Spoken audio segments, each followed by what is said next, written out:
प्रचंड बोल मस्तकों के झुंड, आज जंग की घड़ी की तुम गुहार दो।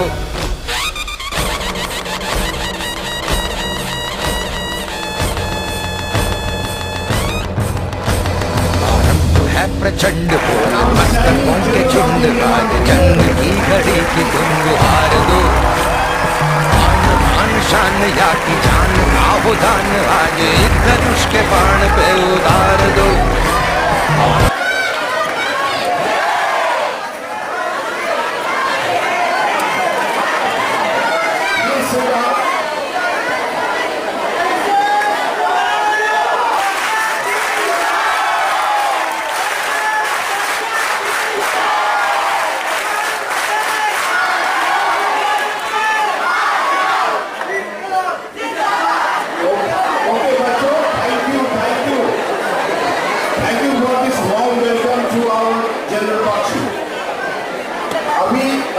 आप लोगों को कोई भी सवाल हो भर्ती के बारे में फौज में तो आप लोग पूछे।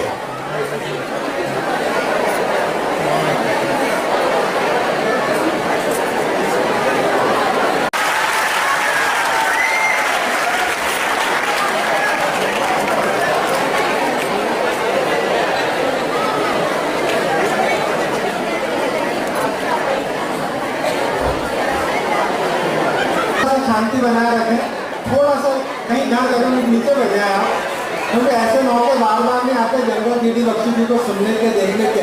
हम अभी तक सिर्फ टीवी पर उनको देखते थे, बहुत आक्रोश के साथ सुनते थे।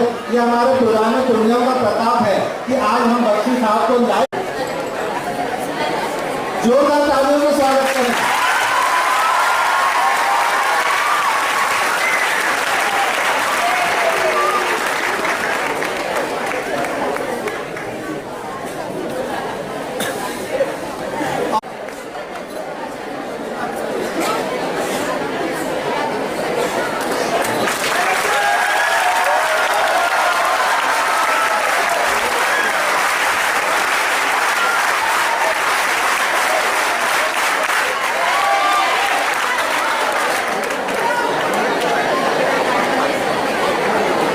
बहुत बहुत धन्यवाद। और मित्रों, आप जो इतनी सुंदर और इतनी प्यारी सी मुंबई को देख रहे हैं, उस मुंबई को बहुत व्यवस्थित, जैसे ही वो चौखट पर पहुंचता है उसे पत्र मिलता है। उस पत्र में उसे भारत माँ की रक्षा के लिए जाना होता है। आप उस पत्नी की पीड़ा महसूस कीजिएगा, उस पति की पीड़ा महसूस कीजिएगा कि जिसकी शादी की प्रथम रात हो और वो अपनी भारत माँ की रक्षा के लिए चला गया हो। उसकी पीड़ा क्या है, पत्नी क्या कहती है उसे रोकते हुए, सुनिएगा कि कैसे तुमको रोको सजना, कैसे प्यार जताऊं मैं, दिल के कोने में क्या रखा, कैसे तुम्हें दिखाऊं मैं, रात चांदनी संग तुम्हारे, बोलो कैसे इठलाऊं मैं, प्यार भरा कैसे कोई मधुर संगीत सुनाऊं मैं, जब मातृभूमि संकट में है तुम्हें कर्ज चुकाना है, ये प्यार मोहब्बत छोड़ तुम्हें अपना फर्ज निभाना है।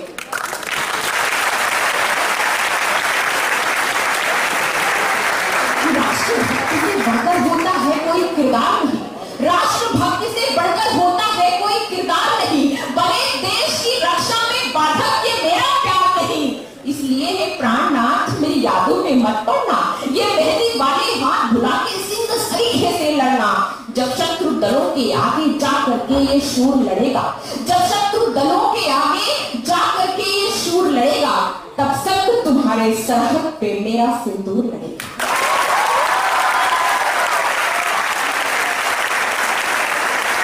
कि सोच हर हालात में बदलो, जरा सा ठान लो, सोच हर हालात में बदलो, जरा सा ठान लो, तो गुजरे वक्त की असफल निशानी क्या लिखूं, और जब मुल्क को जरूरत एक झांसी की रानी की पड़ी, तो लैला मजनू की वो जर्जर जवानी क्या लिखूं। सुना सकता हूँ प्रेम प्यार के रागों के, मैं भी गीत सुना सकता हूँ प्रेम प्यार के रागों के, मैं भी स्वप्न सजा सकता हूँ प्रीत भरे अनुरागों के, मैं भी गीत सुना सकता हूँ प्रीत भरे अनुरागों के। लैला मजनू वाले किस्से मुझको लिखने आते हैं, लैला मजनू वाले किस्से मुझको लिखने आते हैं, हीरो और रांझा के मीठे गीत मुझे भी भाते हैं, हीरो और रांझा के मीठे गीत मुझे भी भाते हैं, लेकिन इस माटी का थोड़ा कर्ज चुकाना है मुझको, लेकिन इस माटी का थोड़ा कर्ज चुकाना है मुझको। व्यथित देश का बिखरा बिखरा रूप सजाना है मुझको, व्यथित देश का बिखरा बिखरा रूप सजाना है मुझको। राष्ट्र प्रेम में कलम स्वतः चलती जब माता घायल हो, राष्ट्र प्रेम में कलम स्वतः चलती जब माता घायल हो, फिर कैसे मेरे गीतों में चूड़ी कंगन पायल हो। फिर कैसे मेरे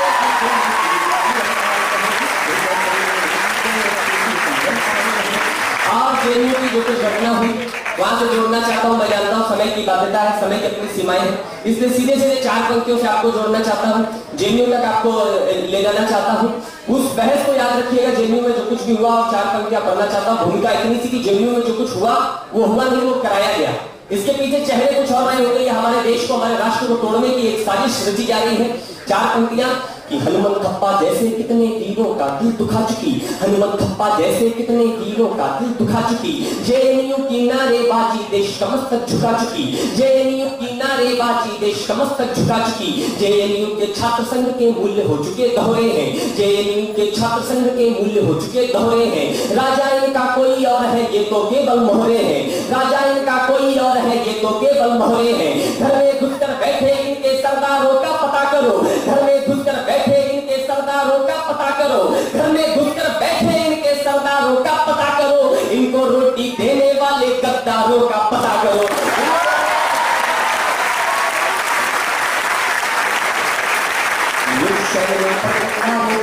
जो बोल रहे हमारे सिन्हा साहब ने बोला था कुछ पत्रकारों के लिए, 4 पंक्तियां पढ़ता हूं। कुछ लोगों ने कहा कि ये हमारे अभिव्यक्ति की स्वतंत्रता, हम कुछ भी बोले।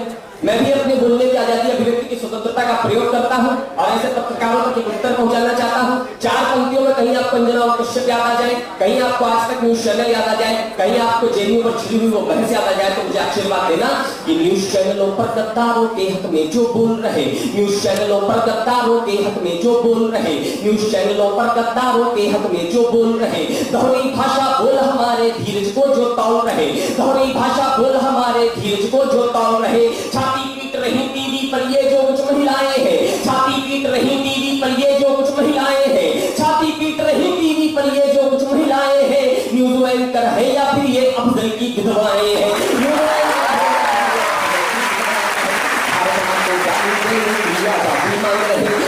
समर्पित करते हुए सर्जिकल स्ट्राइक की ओर चलता हूं। सीमा से शव की पेटी फिर से आंगन में आई है, सीमा से शव की पेटी फिर से आंगन में आई है। फिर से शोक का सन्नाटा है, फिर आंखें भरवाई है, फिर से शोक का सन्नाटा है, फिर आंखें भरवाई है। फिर किसान का बेटा लुट गया या तो फिर मजदूर लुटा, किसी की चूड़ी कंगन मेहंदी पायल और सिंदूर लुटा, किसी की चूड़ी कंगन मेहंदी पायल और सिंदूर लुटा। देश लड़ी है उन बेटों का मान कभी भी घटे नहीं, देश लड़ी है उन बेटों का मान कभी भी घटे नहीं, देश लड़ी है उन बेटों का मान कभी भी घटे नहीं। छाती छलनी हुई मगर सरहद पर पीछे हटे नहीं।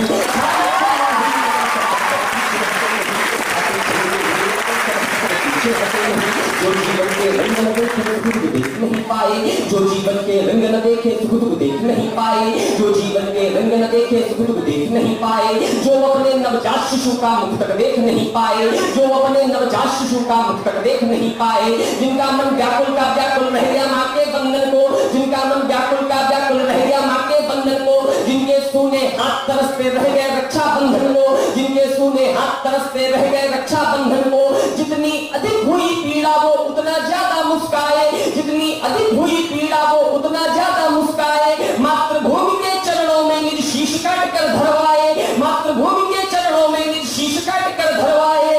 इस होली कुछ रंग हमें, इस होली कुछ रंग जरा उनके भी नाम चढ़ा ले हम, इस होली कुछ रंग जरा उनके भी नाम चढ़ा ले हम। जो सरहद पर गए और फिर वापस लौट नहीं पाए, जो सरहद पर गए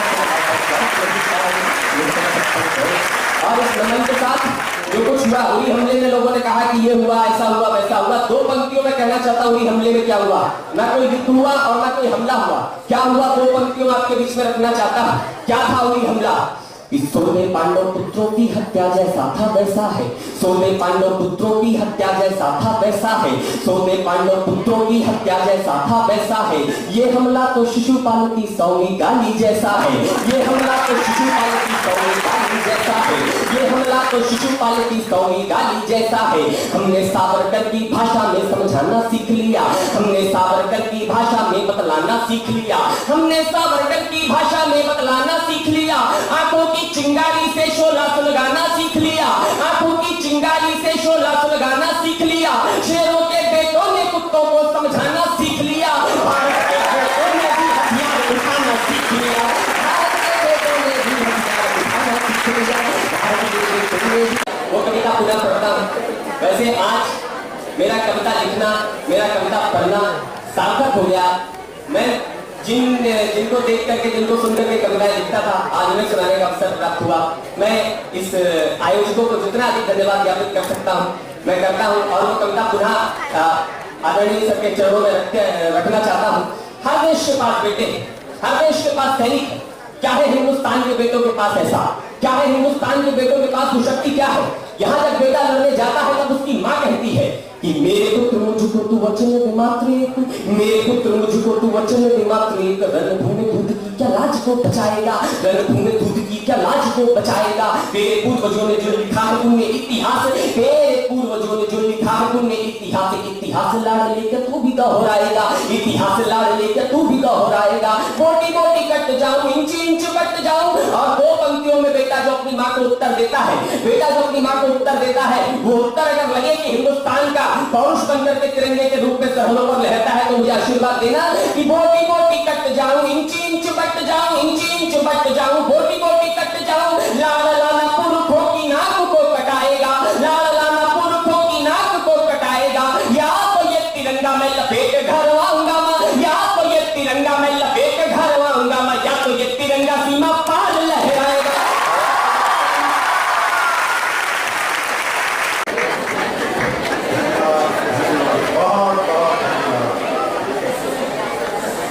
केसी श्रीवास्तव, जनरल सेना, देवियों और सज्जनों और प्यारे बच्चों, सर्वप्रथम मैं आज के आयोजकों का तहे दिल से धन्यवाद देना चाहूंगा कि आपके सौजन्य से मुझे महाराष्ट्र की पावन सप्त भूमि के एक बार फिर दर्शन हुए। ये छत्रपति शिवाजी महाराज की भूमि, और ऐसी भूमि से ही ऐसी आवाजें उठ सकती हैं, क्योंकि जब भारत पांव के तले रौंदा जा चुका था, जब चारों ओर औरंगजेब का अत्याचार था, जब चारों ओर हमारी ईद से ईद बजाई जा रही थी, एक के बाद एक कारमा यहां से आता था, दिल्ली में नरकुंडों के ढेर लगा के चला जाता था। भारत को बच्चों सोने की चिड़िया कहते थे। हाँ, कहां गया आपका सोना, कहां गया, मैं पूछता हूं। एक के बाद एक नादिर शाह, मोहम्मद गोरी, मोहम्मद गजनवी, तैमूर लंग, ये लोग आए और बेटा लूट लूट के आपका सोना ले गए, हमारे शहर जला गए, हमारी औरतों को उठा के ले गए बेचने के लिए वहां के वैश्या। ये बेटा हमारा इतिहास है। और ऐसे मरे हुए समय में जब बिल्कुल सिर झुक गया था इस देश का, जब आतंक के सामने कोई खड़ा नहीं हो सकता था, तो भारत में 3 प्रतिभाएं उभरी। भारत भूमि में 3 प्रतिभाएं उभरी। महाराष्ट्र में छत्रपति शिवाजी महाराज, उत्तर भारत में गुरु गोविंद सिंह, और पूर्व भारत में ये नाम आपने नहीं सुना होगा, एक आसाम का जनरल था लचित बुरमुखान। इन्होंने मुगली ताकत के ऊपर हमले शुरू किए। जो पहले टॉलरेंट होते थे अकबर के समय में, जो कुछ समन्वय हुआ था, औरंगजेब। बहुत जरूरी है बेटा हमारे देश में वीर भाव साधना करने का। आप साधना करना चाहते हैं, आप वीर भाव साधना करिए, आप वो क्षात्र भाव जगाइए, आप वो वीर भाव जो ये बच्चे आज हमको बता रहे थे, उसकी बहुत नितांत आवश्यकता है आज के दिन। और ये महाराष्ट्र की पावन संत भूमि से आए, यही उपयुक्त है। आपकी सभ्यता का उद्गम एक कविता से हुआ, आप जानते हैं कौन सी कविता? वेद कविता में है। ऋग्वेद, सामवेद, यजुर्वेद, अथर्ववेद, ये कविता है। और वेदों में लिखा है कवि क्रतु। भगवान क्या है? कवि क्रतु, वो कवि जो निर्माण करता है इस विश्व का। जिस तरह तुम्हारे अंदर बेटा जो कविता उदय होती है, उसके मन में जो उदय होता है वो ये विश्व बनता है, वो कवि क्रतु है। कविता का बहुत भारी महत्व है। बुंदेले हर बोलों के मुख, हमने सुनी कहानी थी, खूब लड़ी मर्दानी, वह तो झांसी वाली रानी थी। पूरे भारत में भी आई फिर से नई जवानी थी, खूब लड़ी मर्दानी, वह तो झांसी वाली रानी थी। बेटा ये जो एक इकोसिस्टम था इस देश में, वीरता को जिंदा रखने का, गजबर छाती पृथ्वीराज की आंखों भय मशाल, इस तरह के जो कविता गाने वाले होते थे, एक तारा लेके गांव गांव में ये लोग गाते थे। आला उदल बड़े लड़ैया, उनकी बात कही। बेटा ये कविता ने जीवित रखा है इस संस्कृति को। और जब जब इसकी क्षति हुई है, जब जब इसकी हानि हुई है, ये पहले जो बोलने वाले शब्द हैं वो कवियों के आए। कविता आपको जिंदा, आपका उदय कविता से हुआ, आपका नव निर्माण कविता से हुआ होगा। और ये कविताएं इस देश में आज बोली जा रही है, यही अपने आप में एक चमत्कार है। देखिए साइन कर्व, फिजिक्स पढ़ी है ना बच्चों ने, साइन कर्व ऐसे जाता है, जो लहर बैठ गई वो फिर ऊपर उठेगी, उसका फिर से उठना आवश्यक है, नितांत आवश्यक है, वो उठेगी, ये विश्वास के साथ कह सकते हैं। और आपके देश की संचित चेतना की लहर फिर से उठ रही है, शनय शनय उठ रही है, और इसे कोई माही का लाल रोक नहीं सकता। चाहे चीन, चाहे पाकिस्तान, इसे कोई रोक नहीं सकता। बच्चों ये उदय होकर रहेगी। और आप लोग जो यहाँ बैठे हो मेरे बच्चों, आप लोग इसको उस चरम सीमा तक लेके जाओगे। एपोजी, मैक्सिमा, मिनिमा, मैक्सिमा, आप उसको लेकर जाओगे। आपके युवा चेहरों को देखकर आज मेरे जैसे बुड्ढे को बहुत साल पहले की याद आ गई। सन 1971 कर्नल साहब और मैं एकेडमी में इकट्ठे रहे हुए हैं। अक्टूबर सन 1971, लड़ाई के बादल इस देश पे मंडरा रहे थे। उस वक्त हम लोग ट्रेनिंग के आखिरी जो फेज में थे, हमको पास आउट होना था 16 नवंबर 1971 को। हमें बोला गया, बच्चों, लड़कों, बॉयज, यू आर ट्रेन, तुम तैयार हो लड़ाई के लिए। हम तुमको 1 महीना पहले पास आउट कर रहे हैं। युद्ध के बादल मंडरा रहे हैं, तोपों को चारे की जरूरत है। पता, तोपों को खाना पड़ता है चारा। तो बोले आप लोगों को हम लोग जल्दी कमीशन कर रहे हैं, तैयार हो जाओ, लड़ाई होने वाली है, डट जाओ, तुम्हारा टाइम आ गया। और 14 नवंबर 1971 को हम लोगों को पास आउट किया गया, 1 महीना पहले। 10 दिन की छुट्टी दी ताकि माँ बाप के जाके पांव छू लें। और उसके बाद बेटा हम लोग ट्रेन में चढ़े, और जहां सीधा जाके हम उतरे सिलीगुड़ी के रेलवे स्टेशन में। हमारे जवान बंदूकों पर संगीत चढ़ा के, संगीत चमकती है जब सूरज उस पर शशर आता है ना, तो वो संगीत चमकती, तो वो संगीतें चमक रही थी रेलवे स्टेशन। हम लोग उतरे तो बोला साहब सामान, बोले साहब सामान छोड़ो, पहुंच जाएगा, पलटन अंदर है, बांग्लादेश में है। और बेटा हमारी सर्विस की पहली रात, हमारे में से बहुत सारे कुछ चीन के बॉर्डर की तरफ गए, ज्यादातर बांग्लादेश की तरफ गए, आधे जो बाकी बचे थे वो पश्चिमी पाकिस्तान की तरफ गए। और हम लोग अपनी सर्विस के पहली रात युद्ध में शुरू हुई। बड़ा जोश था, बड़ा अरमान था कि कुछ करके दिखाएंगे। और जोश के साथ होश भी होना चाहिए। वो मेरे जैसे लड़कों में नहीं होती थी। हम लोग दौड़ते हुए गए, चार्ज करते हुए, सबसे ज्यादा मेरे बैच के मारे। हमको बोलते हैं बॉर्न टू बैटल बैच, वो बैच जो लड़ाई में पैदा हुआ। और बहुत सारे मेरे साथी आज नहीं हैं बेटा, कई सारे हैं जिनके प्लास्टिक की टांग है या उनका प्लास्टिक का हाथ है, लेकिन आज उसको ये सीढ़ियां चढ़नी है और आप सहारा देने की कोशिश करेंगे तो वह ऐसे कर देगा। नो थैंक यू, मैं चढ़ू।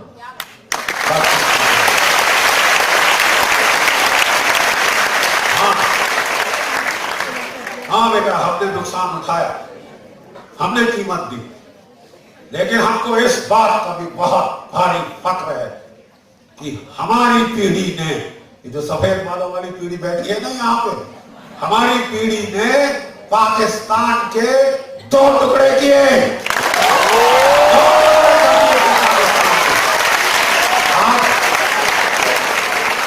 आज इसकी एक बार फिर हिमाकत हो गई है हुंकार भरने की, उड़ी में अदाएं बाएं, ये 2 टुकड़े में हमने देखा है और हमने किया है 2 टुकड़े के अंदर।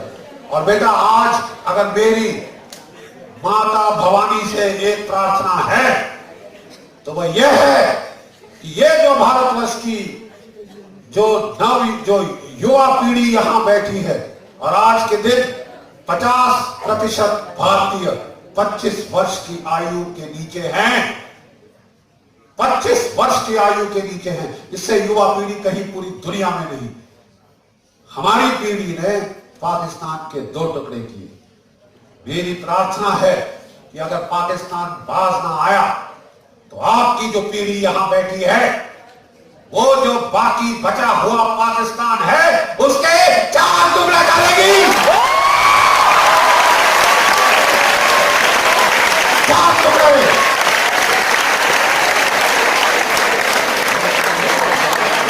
और कोई इलाज नहीं है बेटा, आपका दुख, आपका दर्द तब तक खत्म नहीं होगा। सरदर्द बन गया है ये देश, ना जिएंगे ना जीने देंगे। लातों के भूत ये बात गिठान बांध के रख लो बेटा, लातों के भूत बातों से नहीं मानते। और मैं आपको कहना चाहता हूं बेटा, जीत किया साहब, हम मैच ड्रॉ करके आए, वो घर के बाहर हो। जो पंडित ने बोला था साहब मैच ड्रॉ, कहां पे आए? नंबर 2 गेट के बाहर, तंबू लगाओ, वहां खाना खाओ। फौज में केवल विजय, केवल जीत।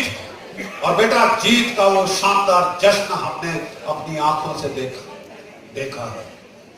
ठीक है, उस वक्त एक देवी इस देश की प्रधानमंत्री थी, ठीक है, श्रीमती इंदिरा गांधी, और उसने पाकिस्तान के 2 टुकड़े कर दिए। यहया खान को रुला दिया, पानी पिला दिया।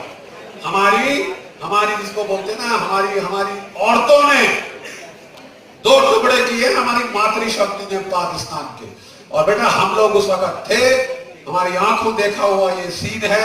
3 तरफ से हमारी फौजें ढाका की ओर बढ़ रही थी, 3 तरफ से, कलकत्ता की ओर से, त्रिपुरा की ओर से, सिलीगुड़ी की ओर से। और जिस तरह चाकू जाता है ना मक्खन के थ्रू, उस तरह ये हमारी आगे बढ़ रही थी फौजें।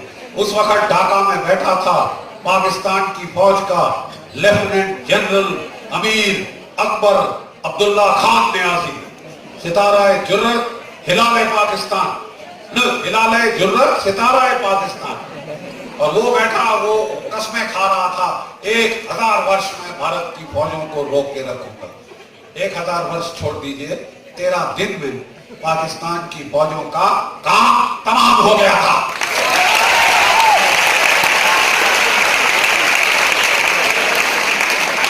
कहने का तात्पर्य यह है बेटा कि जब ये देश ऐसे मुट्ठी, जब तक हाथ खोले रहेंगे, आप किसी के मुंह में मारो आपकी उंगली टूटेगी। जरा ऐसे मार के देखो, जब ये देश की शक्ति ऐसे एकत्रित हो जाती है तो तब आप देखो क्या ये देश हासिल कर सकता है। और बेटा हमने ये आंखों से देखा है। हमारे पास छोटे छोटे ट्रांजिस्टर होते थे, हमारे पाउच में खाना होता था, गोलियां होती थी, गोलियों का स्वाद भी पूरी और आलू के साथ आता था, और छोटा सा ट्रांजिस्टर होता था, उस पर हम सुनते थे। तब फील्ड मार्शल सैम मैनेक्शॉ कोई 12 और 13 दिसंबर 71 को अनाउंसमेंट शुरू हो गई, पाकिस्तान के सिपाहियों तुम खुलना और चिटागोंग की बंदरगाहों की तरफ भागने की कोशिश कर रहे हो, तुम बच नहीं सकते। मैं तुम्हें कहता हूं हथियार डाल दो, surrender and I will take care of you. मैं बेवजह फौजी खून नहीं बहाना चाहता। मैं तुम्हें कहता हूं हथियार डाल दो, मैं तुम्हें संभाल लूंगा, नहीं तो तुम सब मारे जाओ। ये ब्रॉडकास्ट होता था बेटा उस वक्त, और रोंगटे शरीर में खड़े हो जाते थे। जीत का जश्न, वो देश जो 1000 साल से पिटता आया, आज वो ऐसी लहर बदली कि आज वहां पे 13 दिसंबर 1971 हमको एक रेडियो ट्रांसमिशन प्राप्त हुई, हमने इंटरसेप्ट करी कि ढाका के जो सर्किट हाउस में एक मीटिंग हो रही है पाकिस्तान के आला कमांडरों की। जनरल नियाजी वहां होगा, अदम मलिक गवर्नर ईस्ट पाकिस्तान वहां पे होगा। ये खबर हमारी वायुसेना को दी गई। कुर्बेटुल्ला से हमारे मिग 21 जहाज 30 रॉकेट डालकर वो उड़े गड़गड़ाते हुए। कभी जेट की आवाज सुनी है जैसे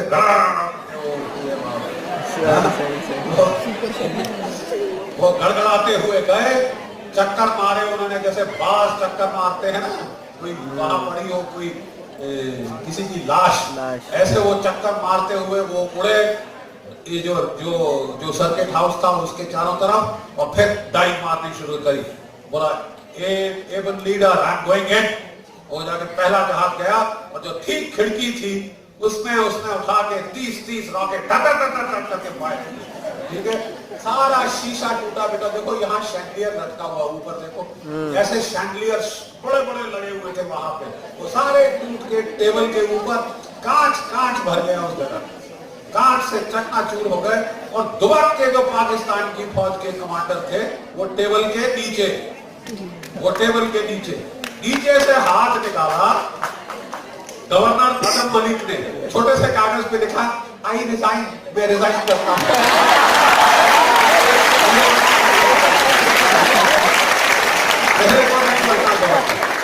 उसके साथ बैठा टेबल के नीचे ये अमीर अकबर अब्दुल्ला खान नियाजी, हिलाले जुर्रत सितारा पाकिस्तान, ये 2 हाथ अपने सिर में रख के ऐसे करके फबक के बच्चे की तरह रोने लगा।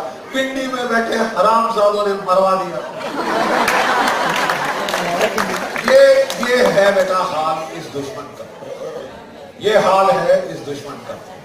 इसकी से एक सेफ्टी याद रखो, इस दुश्मन में ये बहुत ढीठ दुश्मन है, ये बहुत ढीठ दुश्मन है। 17 बार मोहम्मद गोरी ने आक्रमण किया था, 17 बार उसको हरा के वापस भेजा। वो 18वीं बार आया, और जब वापस उसको जाने दिया तो वो राजपूती शान, हमारे सिपाही ने बोला साहब भाग रहे, खत्म कर दे। अरे भागने को कौन मारते है? वही आदमी आया, पृथ्वीराज चौहान को धोखे से उसने पकड़ा, और अगर पृथ्वीराज चौहान मर गए होते तो बहुत अच्छा होता। उनको आंखें निकाल दी, उनको यतना दे देकर मारा। तो कहने का मतलब यह है कि अपनी आंख कभी सांप से और दुश्मन से हटानी नहीं चाहिए, नहीं तो वो वार करेगा। पिछले 30 साल से ये तमाशा इस देश में चल रहा है कि बार-बार ये लोग टेररिज्म का, जब ये सीधे लड़ नहीं सके, जब पिट गए हर लड़ाई में, 4 बार कोशिश की कश्मीर को लेने की, चारों बार पिट गए ये लोग, चारों बार ये लोग पिटे। और अब जब नहीं कर सके तो फिर इन्होंने सलवार कमीज में भेजने शुरू किए, वर्दी उतार के। हम लोग वर्दी इसलिए डालते हैं कि लड़ना है, आओ कम आओ लड़ो, लेट मी सी। नहीं साहब, हम क्या करेंगे, सवेरे बाजार में जाकर बम लगाएंगे, औरतें मरेंगी, बच्चे मरेंगे, बूढ़े मरेंगे। जबकि कुरान शरीफ में साफ लिखा है कि जिहाद में औरतों की जान, बच्चों की जान, बूढ़ों की जान बख्श दी जाए, ये कुरान शरीफ में लिखा। आप किस किस्म के मुसलमान अपने आप को कह रहे हो? आप तो कुरान शरीफ की हुक्म मंजूरी करते हैं। तो बेटा ये चीजें लड़ाई में, लड़ाई के भी देवता है, वो सब ये अत्याचार इस प्रकार के देखते हैं। और मैं बता रहा हूं कि हमने पाकिस्तान की हालत देखी है जब डाका गिरा था, 93,000 कैदी इस तरह हाथ खड़े करके, 93,000। द्वितीय महायुद्ध के बाद पहली बार इतने लोगों ने आत्मसमर्पण किया किसी सेना को, और उनको जैसे बेटा ये हम वो जो मालगाड़ियों में भर भर के, नॉर्मल ट्रेन में नहीं जिसमें खिड़की दरवाजा होता है, मालगाड़ी में बंद करके खराश करके ताला लगा के, जैसे ढोल डंगर बकरी ले जाते हैं ना कसाई घर की तरफ, वैसे इन लोगों को प्रिजनर ऑफ वॉर कैंप में भेजा था। इनकी औरतें इस्लामाबाद में रो रही थी भुट्टो के मकान के सामने, हमारे आदमी वापस लाओ, हमारे आदमी वापस लाओ। और हमने दे दी, हमने इनके आदमी दे दिए, 93,000 दे दिए।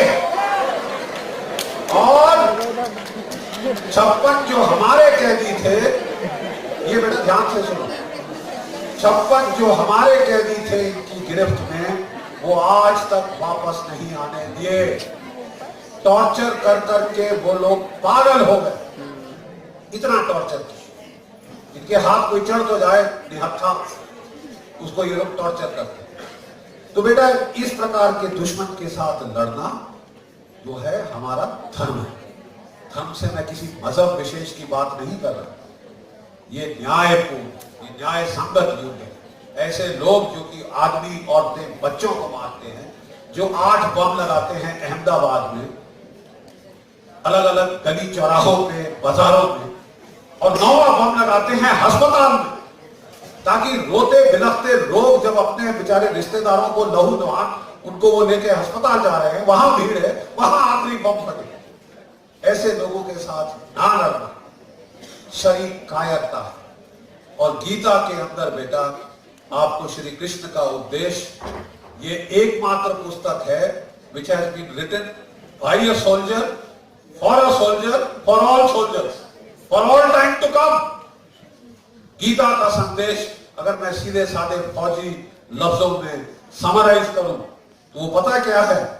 अर्जुन जैसा बड़ा योद्धा भी कहते हैं ना मोह आ जाता है, वो क्या कहते हैं उसको, वैराग्य आ जाता है लड़ाई के मैदान में। कई बार जब लड़ाई शुरू होने वाली थी महाभारत में, कहता है दिखाओ जरा कौन लड़ने आया है, और जब देखा अपना गुरु, अपना दादा, अपना ये, तो वो एकदम अरे हम किस लिए लड़ते हैं, अपने ही प्रियजनों को मार कर अगर हम राज्य भी भोगेंगे तो सत्यानाश है, ऐसा राज ये वो। तो श्री कृष्ण सुनते रहे, और फिर उन्होंने बड़े धीरे से फौजी भाषा में बोला, अर्जुन युद्ध कर, लड़, नहीं लड़ेगा तो ये तेरे को मार डालेंगे।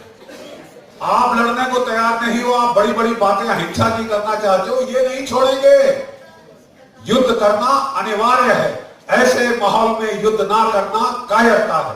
गांधी जी ने कहा था हमारी फौजों को, बहुत अच्छा, जाके हटाओ इनको जम्मू कश्मीर से। गांधी जी और बोस आखिरी में एक ही पन्ने पे थे, उन्होंने डू और डाई मूवमेंट शुरू की थी, जो करो या मरो। 1942 के अंदर क्विट इंडिया मूवमेंट जब उन्होंने स्टार्ट करी थी, वो और नेताजी सुभाष चंद्र बोस एक पेज पे आ चुके थे। तो मैं कहना यह चाहता हूं बच्चों कि पिछले हमने 71 की लड़ाई जीती, फिर उदारवाद हमारे देश में पनपा, क्योंकि ये हमारी हिंदुस्तानियों की आदत है कि जिसको हरा दिया उदार, अरे जाने। और उस वक्त 93,000 के 93,000 कैदी हमने वापस कर दिए। लोगों ने बोला कि जम्मू कश्मीर का फैसला करो, इनको रखो जब तक ये फैसला नहीं कर सकता, रोएंगे पिटेंगे घुटने टेक के फैसला करेंगे। बोले नहीं साहब, वो क्या है कि ऐसे ही उनके मन में we don't want the Versailles syndrome, कि हम इनका नाक इतना नहीं रगड़ना चाहते कि कल फिर लड़े। अरे वो तो लड़ेगा, वो तो लड़ेगा। आप कितना भी आप उसको कश्मीर दे दो, आप समझते हो लड़ाई खत्म हो जाएगी? वो पानी मांगेगा आपका, मुझे सारी नदियों का पानी चाहिए, फिर तो वो कल दिल्ली मांगेगा। वो कह रहा है हंस के लिया है पाकिस्तान, खून से लेंगे हिंदुस्तान। गजवाए हिंद आप समझते हैं क्या? The battle for the conquest of India, वो गजवाए हिंद की बात कर रहे हैं आज के दिन। तो हम लोगों को सतर्क रहना अनिवार्य है। क्या हुआ 71 की लड़ाई के बाद फिर एटमी बम बन गया।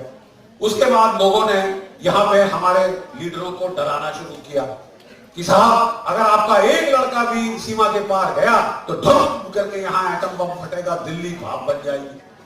अरे क्यों बनेगा यार, हमारे पास एटम बम नहीं है, हमारे पास भी 120 एटम बम है और पाकिस्तान के 5 से 10 किलो टन के हैं, हमारे 200 और उससे ज्यादा किलो टन के बम। सफाया हो जाएगा। और भारत का जो इलाका है पाकिस्तान से 5 गुना ज्यादा है, पाकिस्तान से 5 गुना ज्यादा हमारा इलाका है। हमारे वो पूरे के पूरे बम हमारे ऊपर डाल दे, हमारे बहुत सारे इलाके साफ बन जाएंगे।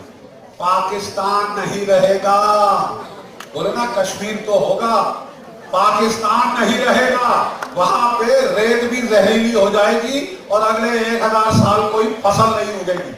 आप समझते हो पाकिस्तान के जर्नैल जो बड़े बड़े बंगलों में रहते हैं, मर्सिडीज कार में घूमते हैं, जिनकी औरतें सोने से लदी हैं, वो क्या भाप में बदली होना चाहते हैं? उसको बहुत अकल है, वो कभी हिम्मत नहीं करेगा ये न्यूक्लियर बम के जैसे गलती करने की, इस्तेमाल करने की। मैं आपको कह रहा हूं हमें डरा के रखा गया, लेकिन मुझे बड़ी खुशी है कि अभी हाल में ये जो है ये करवट बदली है इस देश के अंदर। और कब बदली? सर्जिकल स्ट्राइक के साथ। लोग हमें डराने लगे कि साहब आपने सर्जिकल स्ट्राइक म्यांमार के खिलाफ कर दी, अरे वो तो छोटा सा देश है, पाकिस्तान के खिलाफ हिमाकत नहीं करना, वो आपको मारे जाओगे, ये हो जाएगा, न्यूक्लियर युद्ध छिड़ जाएगा। सितंबर में सर्जिकल स्ट्राइक हुई, प्लीज बेटा गिन के बताओ कितने एटम बम गिरे हैं, कितने एटम बम गिरे हैं दिल्ली और मुंबई पे? किसी ने गिरते देखा? ये शर्म, बकवास, झूठ, बड़े डरा डरा के मार देना, ठंडा पसीना निकाल देना। ये बेटा ऐसा ऐसा प्लीज डरिए मत, ना डराओ, अड़िसाओ। जब मैं, और क्योंकि कविता आज का फ्लेवर ऑफ द सीजन है, ना डराओ अड़िसाओ जब जाए लड़ो, निश्चय कर अपनी जीत करो, है? और वो एक और भी कविता है बेटा, ये भी पंजाब की तरफ से है? पुर्जा पुर्जा कट मरे कभू न छाड़े खेत, जो कटे दीन के हेत। पुर्जा पुर्जा पुर्जा पुर्जा मतलब ये परचम परचम कट जाएगा, लेकिन मैदान नहीं छोड़ेगा।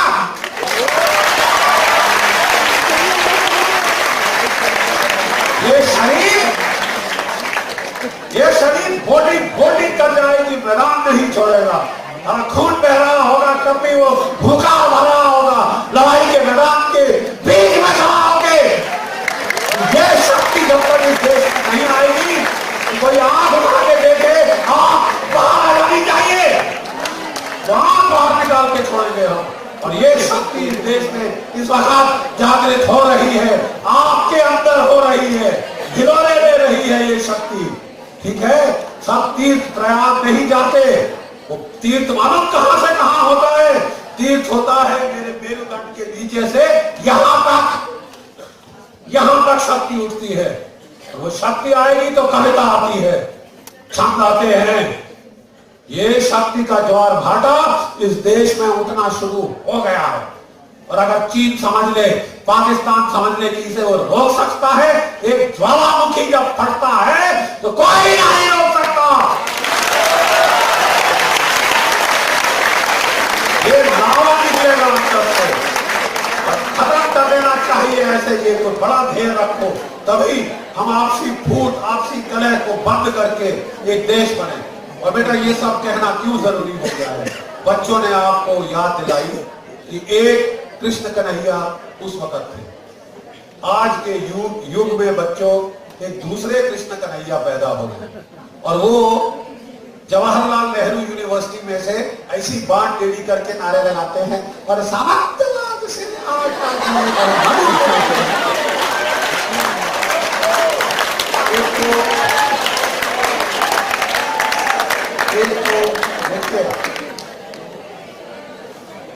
एक मीडिया वाले ने कहा ये नया भगत सिंह है, गाली मत दीजिए, ये नया भगत सिंह, हमारे युग का भगत सिंह, गाली मत दो, उस आत्मा को गाली मत दो, पवित्र आत्मा को। वो पाक नाम लेकर जबान मत तुम गंदी करो। देखिए ये कहते हैं कि अगर कोई इतना सूरमा होता, मुझे बहुत उन लोगों की इज्जत है जो विश्वास करते हैं कि साहब ये मेरा अटल विश्वास है, इसके लिए मैं मरने को तैयार हूं। I'm ready to lay down my life. क्योंकि this is it. ये है। You see, लड़ाई के मैदान में बेटा ये चीज चाहिए होती है। लड़ने का असली आला हाथ पांव नहीं है। पता लड़ाई कहां से की जाती है? इधर से, दिल से। अगर मेरे दिल में ज्वाला है तो मैं लड़ूंगा, और कोई माई का लाल कट भी जाए 10 बारी फिर भी उड़ जाएगा। बोले ये शरीर जाए दूसरा शरीर आएगा। ना हन्यते हन्यमाने शरीरे। अरे ये तो चादर है, ये तो चादर ओढ़ी है, ये जाएगी फट जाएगी और चादरें आएंगी, फिर भी चाह देंगे दूसरी बार, तीसरी बार, चौथी बार, बारंबार। ये जज्बा चाहिए बेटा, तब ये देश में जागृति आएगी, तब कोई आंख उठा के नहीं देखेगा इस भारतवर्ष की तरफ। जम्बू द्वीपे, भारत खंडे, हर बारी पूजा करते हो, क्या बोलते हो? ये अंग्रेज बना के गए ये देश?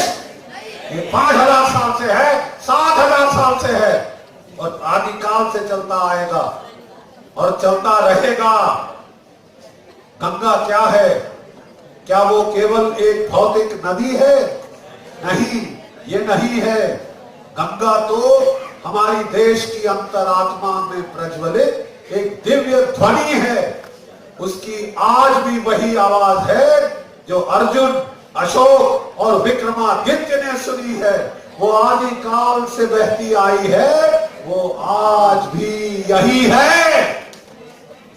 वो हमारे केवल स्पेस के थ्रू नहीं बहती गंगा, वो टाइम के थ्रू बहती है, वो वक्त की धार है, वो हमारी संस्कृति की धार है। आज भी जब आरती होती है, 1000 साल पहले भी वैसी गंगा मां की आरती होती थी। ये समझो तुम विरासत में बहुत पुरानी प्राचीन सभ्यता के लोग हो, और अब इस सभ्यता को गिरावट से उठाना, मानसिक हीनता से उठाना आपका कर्तव्य है। और ये कहना जरूरी इसलिए हो रहा है कि हमारे देश के अंदर खड़े हमारे देश के दुश्मन, हमारे देश में एक जीन है। जीन जानते हैं बेटा, हमारे जीन होते हैं।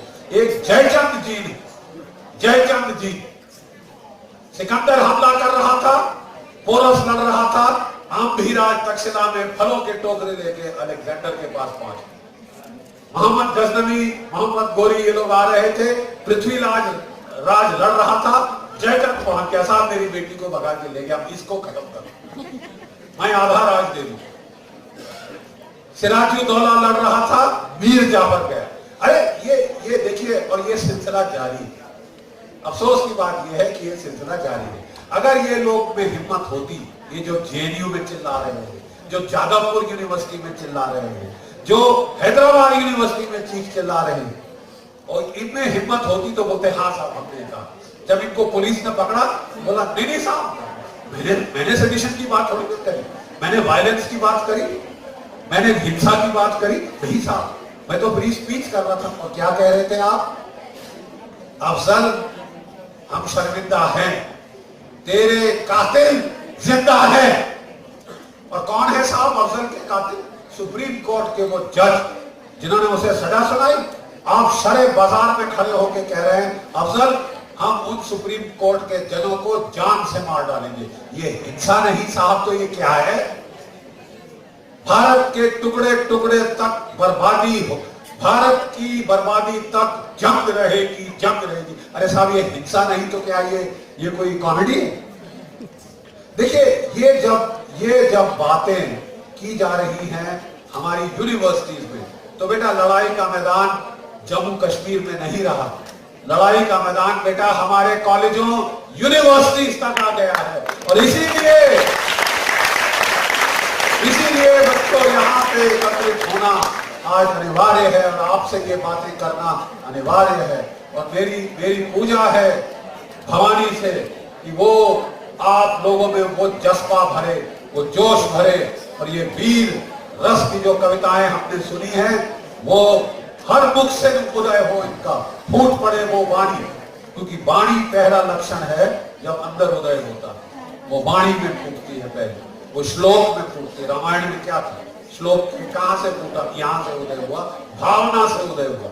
वो भावना अगर जग गई तो ये देश जग गया। वो भावना जग गई तो ये देश जग गया और अब हमारा समय आ गया है। कोई विश्व की शक्ति हमको रोक नहीं सकती। और आप बच्चे जो कल वाले हैं, जैसे मैंने कहा, हमने तो भारत वालों ने पाकिस्तान के 2 टुकड़े किए थे। और मैंने जब यही चीज चेन्नई की IIT में कही तो लोगों ने मेरे पे इल्जाम लगाया कि बख्शी साहब हेट स्पीच दे रहे हैं, इन्हें कैद करना चाहिए। तो मैंने कहा ऐसी बात है तो अब मैं सारी IITs जाऊंगा और सारे में ये बात कहूंगा, हमारी पीढ़ी ने पाकिस्तान के 2 टुकड़े किए, आपकी पीढ़ी बाकी बचे पाकिस्तान के 4 टुकड़े करे। और अगर ये हेट स्पीच है, अगर ये हेट स्पीच है तो लगा दीजिए हथकड़ी बेड़ी जनरल साहब, लगाइए। मैं उसके बाद IIT चेन्नई के बाद IIT कानपुर गया, मैं IIT दिल्ली गया, अब मुझे IIT मुंबई वाले भी बुला रहे हैं और मैं जाके ये बात हर शहर हर नागरिक कहूंगा कि अगर पाकिस्तान दुश्मन है और वो बाज नहीं आता बातों से तो उसको लाख पढ़नी और पढ़ाना जरूरी है। बच्चों, मुझे आपके युवा चेहरे देखकर एक बार फिर अपनी पलटन की याद है। और जब हम पलटन जाते थे, जब हमारी पलटन हमला करने जा रही होती थी तो हम लोग सब मिलके एक बार अपनी पलटन का जंगी नारा जोर से दहाड़ते थे। तो आप लोग मेरे साथ जरा दहाड़ोगे शेरों की तरह? Are you ready? ओके, बुड्ढे में ज्यादा जोश है या आप में? प्रचंड बोल मस्तकों के झुंड, आज जंग की घड़ी की आवाज इस्लामाबाद और बेजिंग पहुंचानी है। मेरे को नहीं, इस्लामाबाद और बेजिंग। एक बार फिर गुहार मान शान या की जान गाहो दान, आज एक धनुष के बाण पे उतार दो। ऊर्जा कनिष्ठ महाविद्यालय जो टांगशु होने के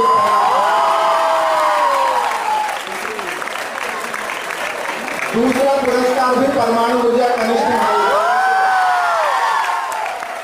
जगदीश खरगपुर, और तीसरा पुरस्कार भी इसी कॉलेज को जाना है, निमिषा पाटिल।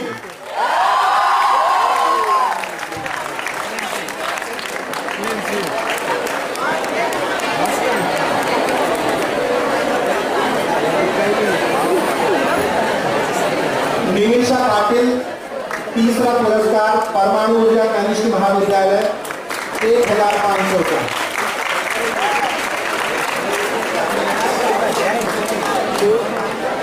मुझे कहा जा रहा है कि ये तीनों पुरस्कार एक ही कॉलेज को, लेकिन हमारे आदरणीय निर्णायक महोदय हमें पहले का उनका निर्णय सर आंखों पर। एक बार निर्णायकों के लिए तालियां बजनी चाहिए।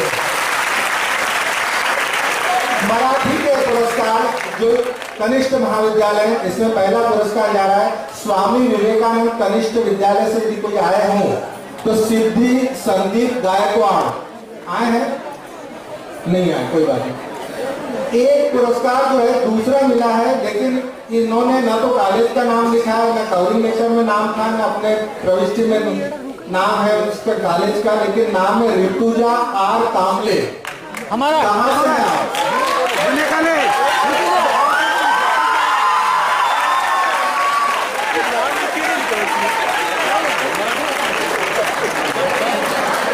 इनको दूसरा पुरस्कार मिला, इनके लिए तालियां इस बार इसलिए बजाना कि कॉलेज का नाम भी नहीं लिखा, कुछ भी नहीं लिखा, लेकिन हमारे नाम तो इनको दूसरा पुरस्कार।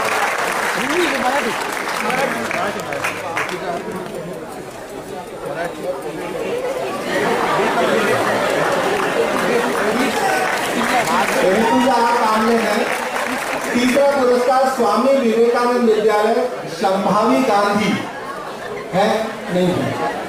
अब हिंदी वाले पुरस्कार, पहला पुरस्कार जा रहा है वापिस स्वामी विवेकानंद विद्यालय रतन प्रसाद, नहीं है वहां से। पब्लिक इंग्लिश कनिष्ठ विद्यालय से नितेश श्यामलाल गौड़ आए हैं। आदरणीय यज्ञ नारायण दुबे जी का कॉलेज है, आइए नितेश श्यामलाल गौड़।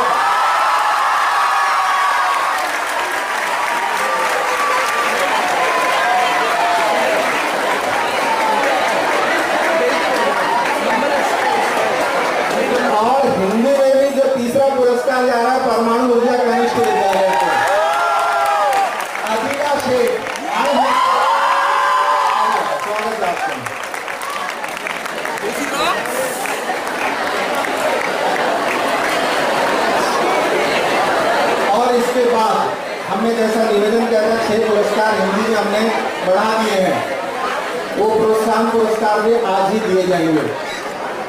प्रोत्साहन के 6 पुरस्कारों में पहला जा रहा है केसी कॉलेज से अश्विनी कुमार राय, आए हैं? नहीं आए हैं। एसएडीटी महिला विश्वविद्यालय चर्च गेट से कल्पना सिंह, राष्ट्रीय संस्कृत संस्थान से शैलेंद्र विनोद घोड़के, वहां से कोई आया नहीं है। हिंद सेवा परिषद स्नेहा मोहिते,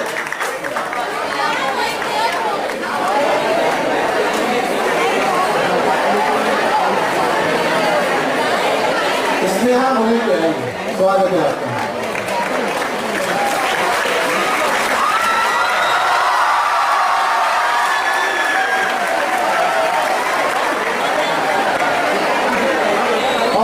पुरस्कार जा रहा है बाल भारती पब्लिक स्कूल खारघर से, वहां से आए हैं मीनू मदान जी भी आए हैं। नाम है राघवदीप शर्मा, हिंदी का है। आइए आप ले लीजिए। ये वहाँ के विभागाध्यक्ष हिंदी मीनू मदान, बहुत अच्छी करेक्टरी, पूरे देश भर में काव्य पाठ के लिए बुलाई जाती है, आमंत्रित की जाती है। आज ऐसा मौका नहीं था कि हम उनकी कविता का रसा स्वागत लें, लेकिन अगली बार जरूर उनकी काव्य प्रतिभा को देखेंगे, सुनेंगे।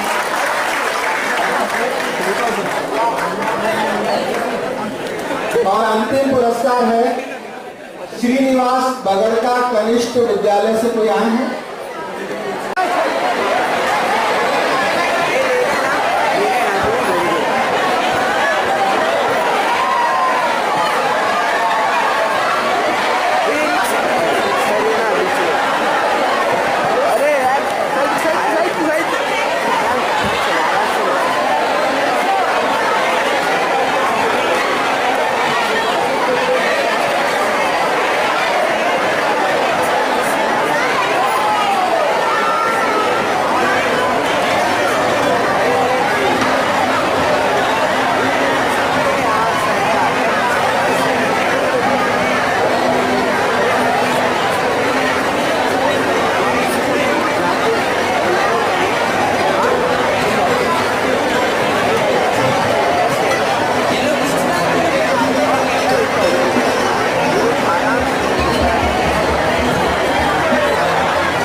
Marathi category. The topic was responsibility of nation towards our brave hearts. The prize money for the first prize was 4,000, for the second prize it was 2,500, and for the third prize it was 1,500. Many of our friends participated. All the participants were invited to Mumbai University. 44 students with 4 teachers and our beloved principal sir attended this program, which was held on Martyrs' Day, that is on 30th of January. Even I participated, but I could not score as high as bravery to get gallant as 5 of my friends did. While drafting my essay, I came across many important information about the warriors of our motherland who have sacrificed their lives, from the ancient history to the Uri and Pathankot attack, from the Mardanis to the one who gave their life and performed Johar, from Guru Gobind Singh to the Captain Vikram Batra. The Martyrs' Day was a live account through two college students, Prakhyat Mishra and Jyoti Tripathi, who recited their poetries about the heroism of the Jawans. Major General G.D. Bakshi was the center of attraction, attracting the claps for each and every sentence which he spoke. Also Major Virendra Sinha was the special speaker of the event. Then came the time when the results of the essay competition were declared. The announcement in full capacity audience hall sang the Lawrence of Atomic Energy Junior College in English category, and also invite Principal Sir to give away the certificates.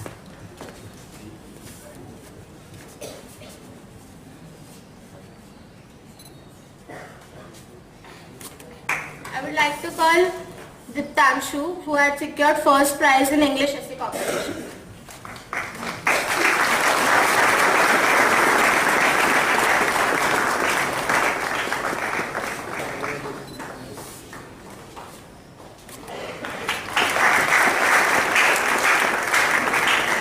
The second prize was secured by Jagdish Kharat Mol in English category.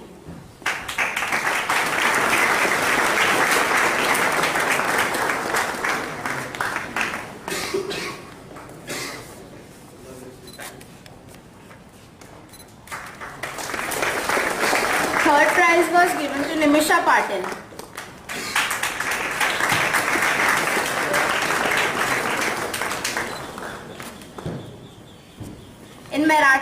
In Marathi essay competition, Rutuja R. Kamble secured the second position.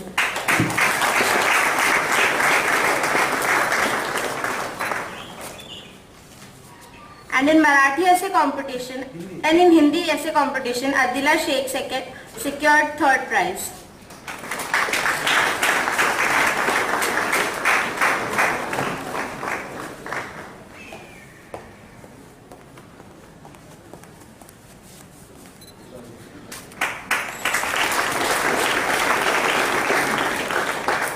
To call Diptanshu to take the names of the rest of the participants.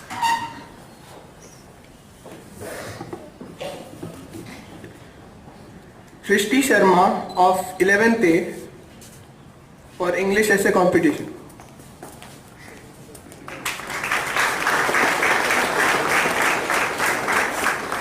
Fareen Khan, 11th B.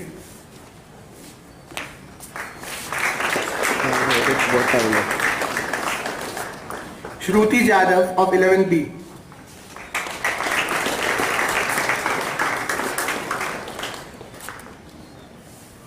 Ritvik Beast of 11th B.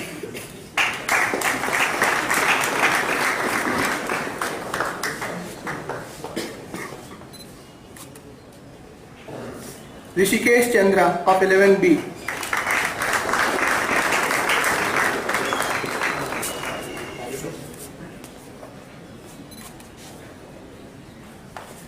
Shubham Chavan of 11th C.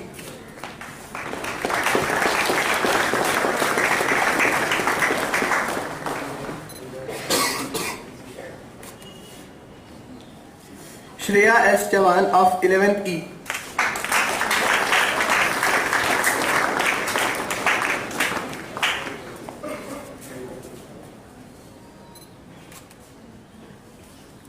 Divyashri M. Irande of 11th E. She is absent. Rehab Fernando of 11th E.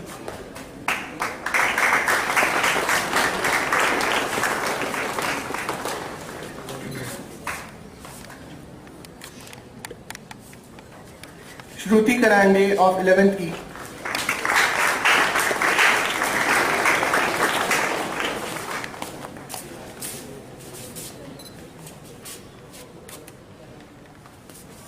Sonali Borkar of 11th E.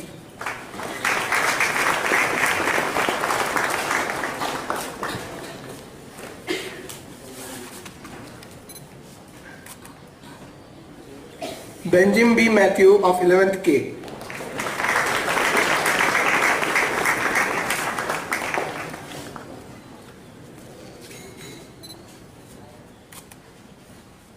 Now for the Marathi essay competition, Shamin Dastagir of 11th A.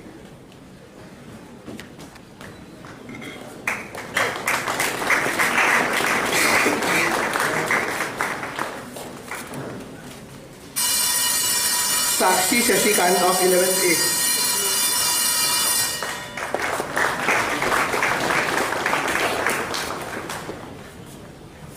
Poonam Pawar of 11th E.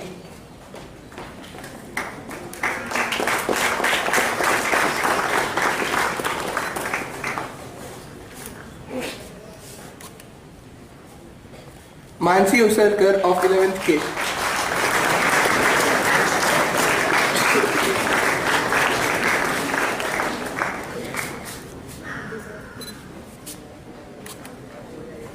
For the Hindi essay competition, Khushi A. Bhosle of 11th E.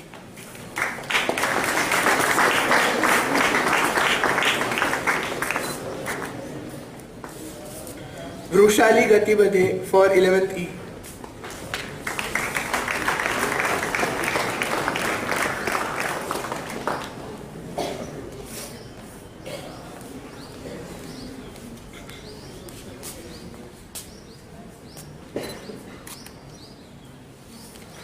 Sampada of 12th K.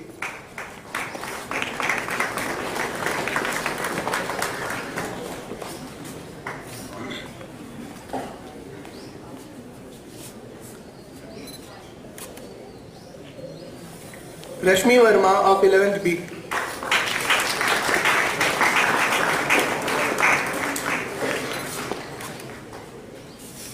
Dishant Srivastav of 11th A.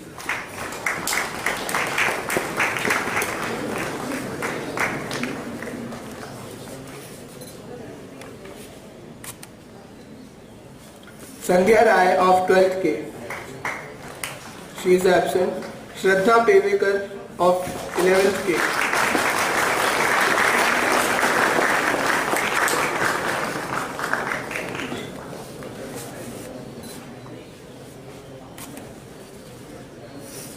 Akansha Patnaik of 11th E.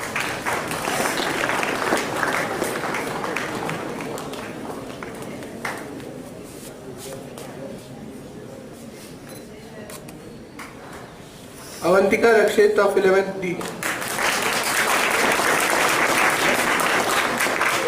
She is absent. Tanmesh Mendole of 11th E.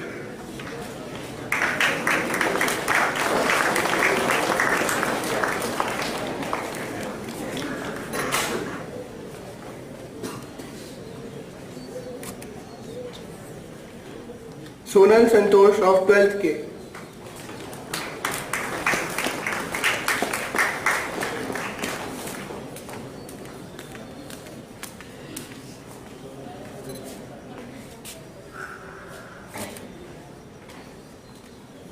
Aparna N of 11th K.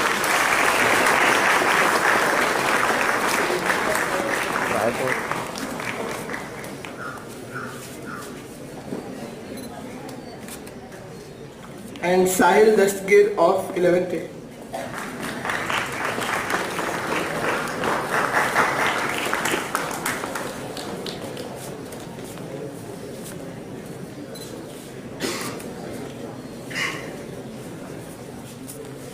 It was really a great experience. Army General G.D. Bakshi sir. I have always seen him on television. I am getting a prize and shaking hand with him was a remarkable memory of my life. It was a great achievement for me. Two poets also came from all the way from Uttar Pradesh to recite their poetry. They wrote poems on the life and the feelings of the army personnel. They really touched my heart. General G.D. Bakshi sir's speech was really inspiring and it captivated my mind. I just want to share one sentence which he said during his speech.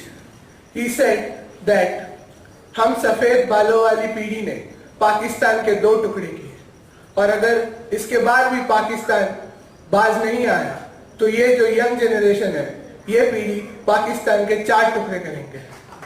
And this really motivated me to join the Indian Army at that instance. And I feel that whoever were present at that place also felt the same. So without taking much of your time, I would like to conclude by thanking everyone for their support. Thanks to one and all. And especially for me to witness such a prestigious event and to witness the brave hearts of our nation. The poets who were called there from Lucknow, especially Prakhyat Mishra, packed the whole place with lot of energy and enthusiasm following the roles of Bharat Mata Ki Jai and Vande Mataram. It was also a golden opportunity for me to hear Major General G.D. Bakshi right in front of us and to receive a great tip of encouragement given by him to all the youths of our nation to do something for the country and to eliminate all the enemies of our nation. Also, an informative speech was given by Captain Virendra Sinha on joining the army and serving the nation. I am too honored to receive the 3rd prize in English category and that too from the hands of Major General G.D. Bakshi. Thank you. First of all, on behalf of the AJC family, I congratulate the prize winners and the participants also. It is true, that particular day, 30th January, we had a wonderful experience. One is, almost all Mumbai junior colleges participated and there is a clean sweep. First prize 4,000, second prize 2,500 and third prize 1,500 rupees in English category. In Marathi and Hindi also we got the prizes. That credit goes to you all, especially in English. The children, the person who has evaluated, he said that we were not knowing that they are from which college, but their essays were excellent, whatever they have presented. And I especially congratulate all the prize winners and Mr. Sudhir Kular for taking pains for arranging this thing. Yes, it was a marvelous experience being the principal. I can't explain in words. The moment they are telling first prize, second prize, third prize and other prizes, because hardly other colleges, some colleges they have got even one prize and consolation prizes. When the organizer he came to me and he said, sir actually बहुत सारे prices आपके बच्चों को ही मिलने वाला है, हम अगले साल ऑर्गेनाइज करेंगे, बहुत सारे कॉलेजेस पार्टिसिपेट नहीं करेंगे क्योंकि सारे प्राइज आप जीत गए तो कैसे, ये भी बताया. For your information, we got only 3 days time. बाकी कॉलेजेस को 10 दिन टाइम मिला है, 15 दिन टाइम मिला है, क्योंकि हमारा एग्जाम चल रहा था उस टाइम में. हमने रिक्वेस्ट किया अगर हमें 2 दिन का टाइम मौका दिए तो ऐसे ही किया. आज डिक्लेयर, आज पेपर आया, सिर्फ 3 दिन के बाद हमने सबमिट करना पड़ा. Children, you are having enormous potentials and we want to tap that talent, and especially once you come forward then only we will come to know that. And I take this opportunity to thank all the faculty members who are really encouraging our children to participate in various events. Please do come and participate. Then only you will come to know that you heard about your friends' feelings. It is true. I used to see always Mr. Bakshish, how he is, the way he used to speak in about our country and the greatness, it is excellent. And thank you very much for providing one more feather to our AJC cap. And that is because of you. है प्रचंड बोल मस्तकों के झुंड आज जंग की घड़ी की तुम गुहार दो आन बान शान या की जान का हो दान आज एक धनुष के बाण पे उतार दो